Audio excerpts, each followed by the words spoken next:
तपाईँ हेर्दै हुनुहुन्छ कार्यक्रम आफ्ना कुरा। सर नमस्कार। नमस्कार सर, यो सुनवर्सी यो मन्दिर यो परिषद जुन यो पोखरी छ यसको बारेमा थोरै केही बताइदिनुहोस्। सुनवर्सी पोखरी ऐतिहासिक धार्मिक पोखरी हो। यसको चाहिँ उत्पत्तिबारे कसैलाई थाहा छैन। हामी बाजेहरूलाई सोद्धा पनि यो यस्तै नै थियो भन्ने आएको सुनेका छौँ। मन्दिर कि यो पोखरी चाहिँ पोखरी अनि पोखरी परिसरमा यो पछिबाट मन्दिर निर्माण गरे, सुनवर्सी महाराज स्थापना गरे। हजुर, त्यो पनि पहिलेदेखि नै हो। हजुर, एउटा त्यसको चाहिँ लिपि हेर्दाखेरि 1970 सालको छ, एउटा बिममा लेखेको काठको मन्दिरको बिममा। हजुर, त्यसलाई चाहिँ हामी 2074 सालमा हामी चाहिँ पक्काको मन्दिर बनायौँ। यो तत्कालीन संविधान सभा, अहिलेको संविधान सभा सदस्य ऋषिकेश पोखरेलको उहाँको के अरे निर्वाचन क्षेत्र विकास कोषबाट चाहिँ हामीले चाहिँ त्यो चाहिँ हालेर उहाँले हालिदिनु भयो र यो मन्दिर निर्माण गरायौँ। अनि यो मन्दिर त्यहाँदेखि चाहिँ अलिकति केही यसमा चाहिँ अलिक सुधार उन्मुखतिर छ। हामी चाहिँ यो पर्यटन मन्त्रालय, एउटा पर्यटन कार्यालय काकरभिट्टा, तत्कालीन काकरभिट्टाकोबाट चाहिँ पनि परेको थियो यो पर्खाल बनायौँ, रिटेनिङ वाल।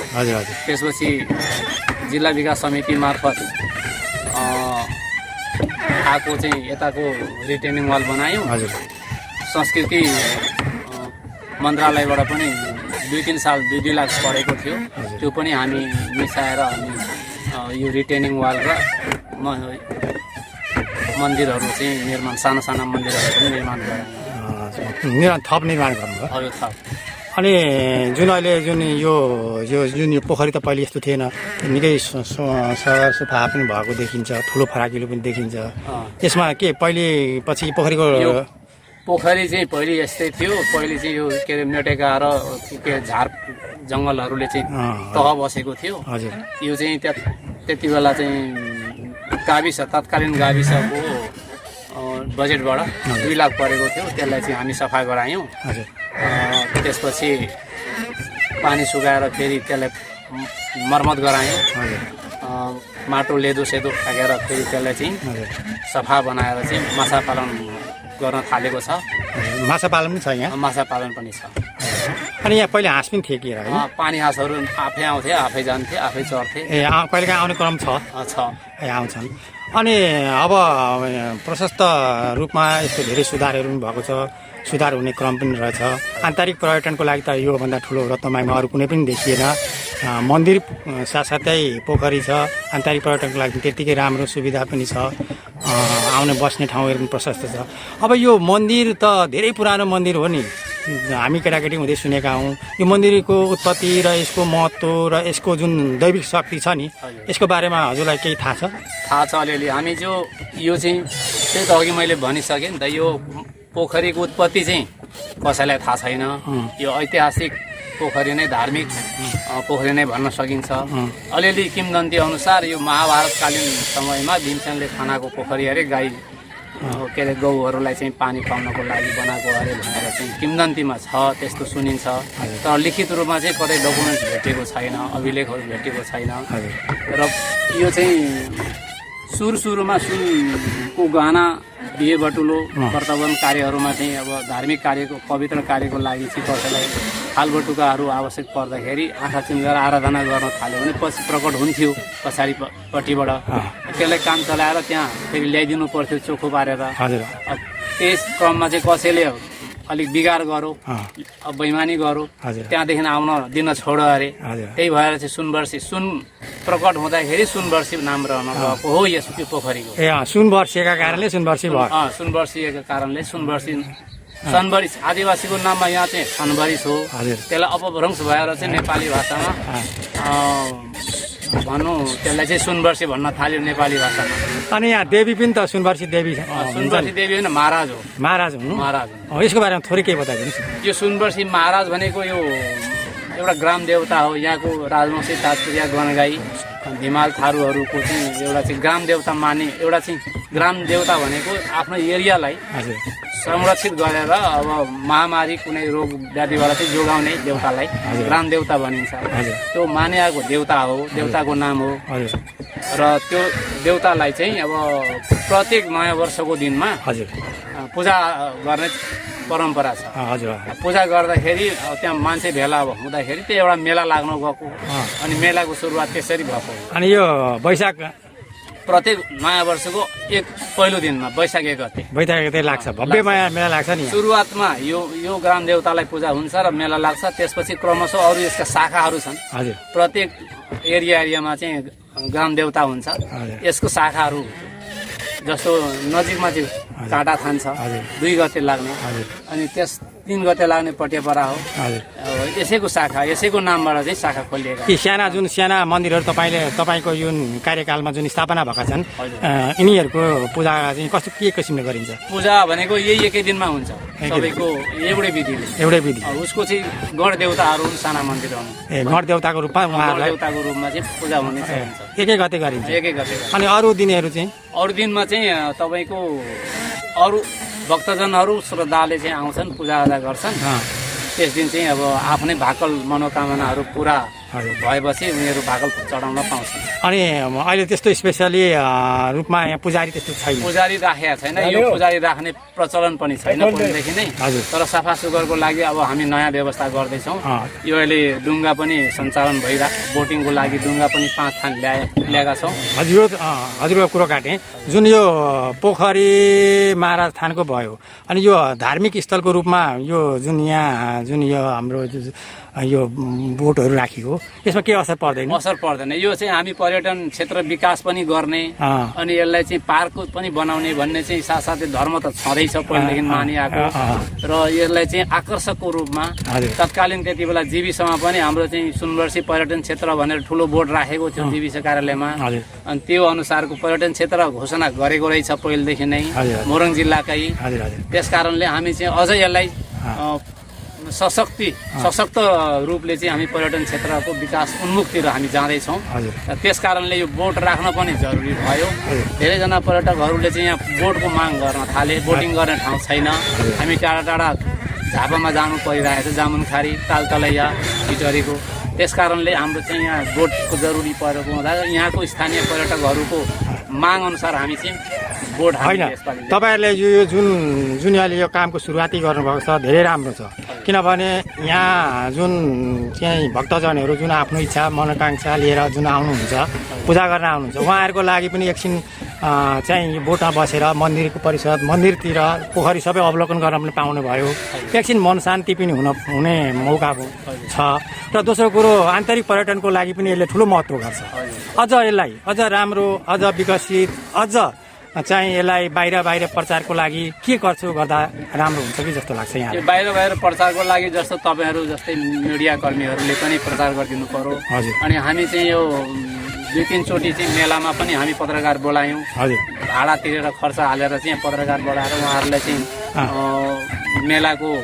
भिडियोहरू लिएर उहाँले पनि प्रसारमा चाहिँ जस्तो मकालु आएको थियो मकालु टेलिभिजन अनि अरू स्थानीय पत्रकारहरू आएका थिए युट्युबरहरू पनि आएका थिए उहाँहरूले पनि प्रचार प्रसारमा चाहिँ सघाउ पुर्याउनु भएको छ तपाईँले पनि अब नगर स्तरीय क्षेत्रबाट आउनुभएको छ तपाईँले पनि प्रचार प्रसारमा ठुलो भूमिका खेल्नुहुन्छ अनि हामी चाहिँ अझै पनि ब्यानरहरू ठाउँमा चाहिँ हामी झुन्डाउँछौँ ठिकै छ अब यो त भयो सञ्चारका कुराहरू अब यो आर्थिकका कुराहरू छन् नि अब यसलाई त अझ राम्रो ठाउँ पनि फराकिलो छ सबै ठाउँबाट आन्तरिक पर्यटन बाहिरी पर्यटनको लागि चाहिँ सबै ठाउँबाट हेर्दा धेरै उपयुक्त छ यसमा अथवा सुनवर्सी भनौँ अब रत्नमाई भनौँ अब पूर्व तराईको हाम्रो योभन्दा राम्रो अरू यस्तो सिमसार यस्तो धार्मिक रूपमा जोडिएको मठ मन्दिर जोडिएको सबै कुराहरूको बिचमा सबै ठाउँको बिचमा रहेको सायद यो एउटै होला अब यसलाई सशक्त रूपमा पर्यटन र आन्तरिक पर्यटन बाहिरी पर्यटनको लागि अब स्थानीय तहले के गरिदिँदा कसो गर्दाखेरि राम्रो हुन्थ्यो जस्तो लाग्छ यहाँलाई स्थानीय तहले चाहिँ अहिलेसम्म रत्नमाई नगरपालिका वडा नम्बर 5 हो यो अहिलेसम्म भनौँ न उहाँको विगत 5 वर्षको अवधिमा रविन्द्र राईज्यूसँग पनि हामीले पटक पटक अनुरोध गऱ्यौँ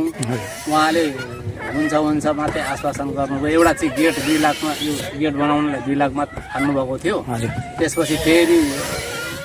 कोसिस गऱ्यौँ माग गऱ्यौँ गर्दा यसपालि जाने अन्तिम वर्षमा चाहिँ 10 लाख पार्नुभएको थियो यो काली मन्दिर बनायौँ हजुर यता काली मन्दिर हजुर त्यहाँदेखि उहाँहरूले चाहिँ एउटा चाहिँ डिपिआर तयार गर्नुभएको छ 5 लाखमा छुट्याएर डिपिआर चाहिँ गराउनु भयो हजुर त्यहाँदेखि अरू चाहिँ हाल्नुभएको छैन र हाम्रो चाहिँ तमाई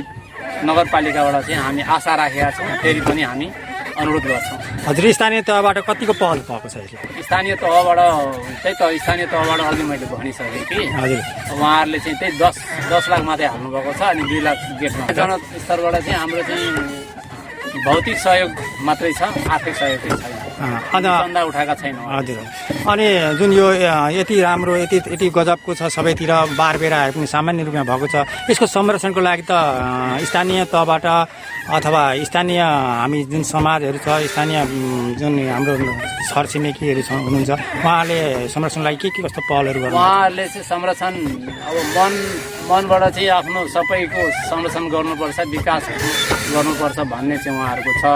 तर आर्थिक रूपमा चाहिँ चन्दा सङ्कलन हामी गर्न सकेका छैनौँ र चन्दा सङ्कलन गरेर अब त्यति विकास टेवा मात्रै पुग्छ तर पूर्ण रूपमा चाहिँ हुन सक्दैन अनि जुन यो संरचनाहरू बोट बिरुवाहरू लगाइएको छ मठ मन्दिरहरू गरिएको छ रङरोपण गरिएको छ यसलाई त अब संरक्षण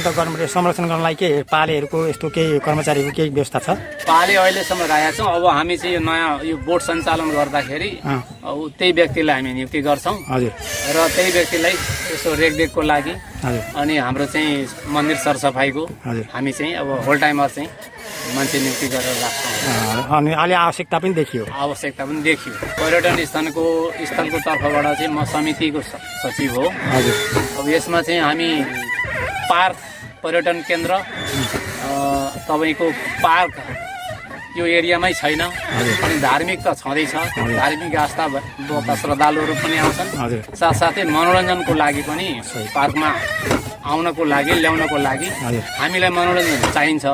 मनोरञ्जन स्थल एउटा चाहिँ सिर्जना गर्नको लागि हामी अझ यसलाई व्यवस्थित गरेर अझ यसलाई चाहिँ अब भनौँ शोभायमान रुखहरू बिरुवाहरू लगाएर अझ हामी आकर्षित बनाउनतर्फ उन्मुख छौँ हामी चाहिँ विचार राखेका छौँ हजुर यसको जुन यहाँहरूको जुन योजना छ यहाँहरूको जुन इच्छा मनोकांक्षा छ यो त प्रत्यक्ष रूपमा पनि नगरलाई पनि अथवा देशलाई पनि अथवा जुन हाम्रो यो क्षेत्रलाई पनि त राम्रै कुरो हो नि होइन हजुर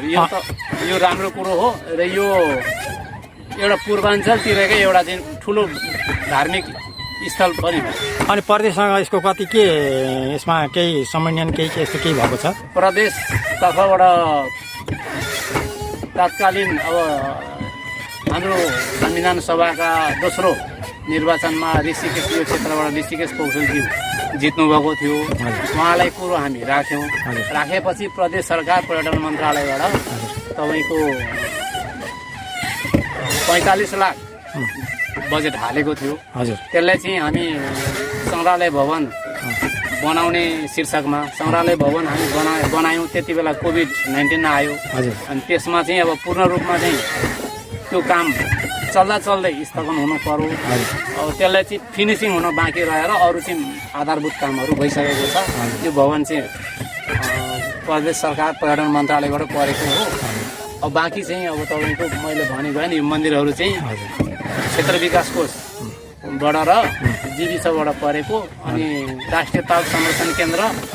काठमाडौँबाट 5 लाख परेको त्यसबाट चाहिँ हामीले अहिलेसम्मका काम गरेको अहिलेसम्म जुन पुनर्निर्माण कामहरू भइरहेको छ यो बोर्ड चाहिँ राष्ट्रपति चुरे तराई मधेस संरक्षण विकास समिति रहेछ यहाँ सलकपुरमा हजुर त्यसमा चाहिँ 15 लाख परेको थियो त्यसैबाट चाहिँ हामी बोट किन्यौँ र यो रुखहरूमा रङरोगन केही अनि 11 थान बेन्चहरू स्टिलका बेन्चहरू त्यही बजेटबाट ल्याएको हो सुरुवात भयो यहाँ यही 10 गते म साउन 10 गतेदेखि कतिवटा छन् यहाँ बोटिङहरू 5वटा छन् चलिरहेकै छन् बिहान बेलुका दिउँसो कस्ता खालका चाहिँ यहाँ जुन पर्यटकहरू यो बोटमा चढ्ने मान्छेहरू आउँछन् अन्त विभिन्न किसिमको मान्छेहरू आउँछन् हजुर होइन अब